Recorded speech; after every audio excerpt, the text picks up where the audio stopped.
¿Cómo analiza la participación del carbón en la transición energética? Colombia no puede renunciar al aprovechamiento racional de sus recursos en un escenario en donde el carbón todavía tiene unas posibilidades enormes de ser precisamente el combustible llamado a garantizar la sostenibilidad y la confiabilidad, no solo desde el punto de vista de la matriz de generación eléctrica nacional y global frente a la intermitencia de las renovables, sino también hacer precisamente ese motor del desarrollo industrial en todas las industrias en donde el carbón tiene una relevancia y en donde las posibilidades de transformación tecnológica están conduciendo a que cada vez más se pueda utilizar carbones de diferentes tipos en procesos industriales con mayores niveles de eficiencia y con un menor nivel de emisiones de CO2. ¿Cuáles son las amenazas para el sector si no tiene participación en la generación de energía? Sacar el carbón de consumo para la generación eléctrica en el país, pues sería algo marginal, porque pues, Colombia consume entre 2 y 5 millones de toneladas al año, dependiendo si estamos hablando de un año seco o un año lluvioso,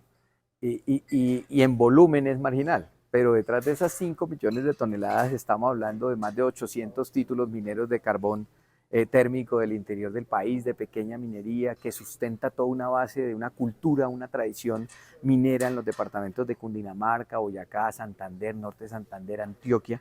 que por supuesto sacarlos de un momento de circulación, de un momento a otro, pues va a significar unos impactos económicos en términos de empleos, en términos de cadena de suministro, en términos de capacidad de transporte, de generación de carga que permite disminuir costos logísticos de todos los productos que llegan a nuestra mesa, por ejemplo. Entonces, tiene que ser un proceso muy pausado que a su vez active otros modos de desarrollo económico en las regiones que se prueben primero para luego sí que sea sustituida la industria del carbón. ¿Cuál es su análisis frente a los impactos ambientales del carbón y sus restricciones? El mayor generador de gases efecto invernadero en Colombia son las actividades AFOLO, que es la ganadería extensiva, la deforestación. Ahí es donde está el gran impacto. El, el, el, la contribución de CO2 de la generación de energía a partir de combustibles fósiles dista de ser un problema. Aquí tenemos es que transformar todo nuestro parque automotor y acabar con la deforestación para decir que estamos aportando verdaderamente a la disminución de gases de efecto invernadero, que sin embargo en el mundo pues también seguimos siendo marginales, un 0.6%, que por supuesto no es menor, pero en materia de contribución cada quien tiene que hacerse responsable como país de su pedazo, de su proporción de acuerdo a sus posibilidades en materia económica y en materia fiscal. Para el cierre del presente año, ¿cuál es el panorama de las metas de producción de carbón y coque? Nosotros tuvimos un ciclo de precios al alza después de que se dieron todos los efectos geopolíticos de la guerra Rusia-Ucrania, que combinó precisamente el cierre o casi que el clímax de otro ciclo que era el de la pandemia, y esto hizo que todo el mundo saliera a demandar muchísimos carbones. A nivel global esto incrementó la demanda, el recorte de las posibilidades de gas hacia Europa pues también hizo que la demanda fuera enorme y se generaron unas expectativas de crecimiento económico enormes después de la pandemia que condujo a que los volúmenes de demanda fueran superiores a las capacidades de oferta que cada vez están más restringidas precisamente por las restricciones que toda esta discusión de cambio climático le han generado al financiamiento de nuevos proyectos o a la ampliación de proyectos de carbón en el mundo. Entonces el precio se disparó enormemente en el 2022 y la demanda de carbón estuvo alrededor de 8.200, 8.300 millones de toneladas. De eso Colombia puso en los mercados alrededor de 60 millones de toneladas en productos, un poco teniendo en cuenta carbón térmico exportado, carbón metalúrgico más coque. Y este año lo que sucedió es que todas esas expectativas pues terminaron en una ralentización de la economía a nivel global. Hay una menor demanda de acero, hay una menor demanda energética, ha habido una caída en la construcción a nivel global, ha habido una caída en la demanda de vehículos que todos estos demandan energía, demandan acero, que son productos elaborados también a partir de los carbones. Pero sin embargo, el flujo de recursos y exportaciones colombianas se ha seguido moviendo y creemos que hacia final del año la cifra va a estar un poco por debajo de los 60 millones, 62 millones tal vez del 2022, pero tampoco algo que diga se desplomó efectivamente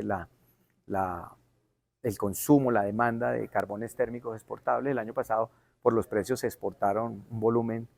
superior a las 2 millones de toneladas de carbones del interior que normalmente no son competitivos por flete, salieron. Este año eso no está pasando. Entonces ahí se va a mover los carbones térmicos dependiendo de los flujos de la minería del norte del país. El coque va a estar un poco por debajo, que ha habido una menor demanda en el primer semestre, tal vez alrededor de las 4 millones de toneladas, y el térmico seguramente va a estar alrededor de las 53 millones de toneladas para final de año. ¿Qué hace falta en la regulación para incentivar el carbón como respaldo a la generación de energía? Colombia es un país bendecido con todos los tipos de carbones de uso industrial que existen en el mundo. Nosotros tenemos carbones térmicos de alto poder calorífico, carbones metalúrgicos de diferentes calidades, bajos en fósforo, tenemos antracitas, tenemos subbituminosos en Córdoba, de tal manera que los recursos, dependiendo de la entidad que los haya calculado, más o menos se pueden mover alrededor de los 8.000 millones de toneladas en recursos, que sin embargo, esas 8.000 millones de toneladas, si un día las sacáramos todas, es imposible, pues es el consumo mundial solo de un año a nivel global. Luego, somos marginales también en esa contribución, pero para Colombia sí son muy importantes. Y tal vez lo que uno diría es, pues tenemos los recursos ahí, tenemos las posibilidades, porque hay acceso a operaciones mineras productoras de muy buenos carbones que podrían permitir la construcción de plantas de tecnologías de alta eficiencia y bajas emisiones que hoy se están moviendo a nivel global. El día que el país sea capaz de tomar la decisión de sacar una subasta de generación de energía no basada en la fuente del recurso, sino basada en emisiones, y diga, necesitamos tanta capacidad de generación de energía que no supere este porcentaje de emisiones, y seguramente ahí lleguen, al mismo tiempo que llegan solares, llegan eólicas, llegue una planta ultra supercrítica que por vía de costo, de optimización de los carbones en boca de mina, diga, a mí me cierra y yo puedo ofertar. Y ese día vamos a dejar de pensar si es bueno o malo un recurso, sino qué tan eficiente puede ser en términos de reducción de las emisiones de CO2.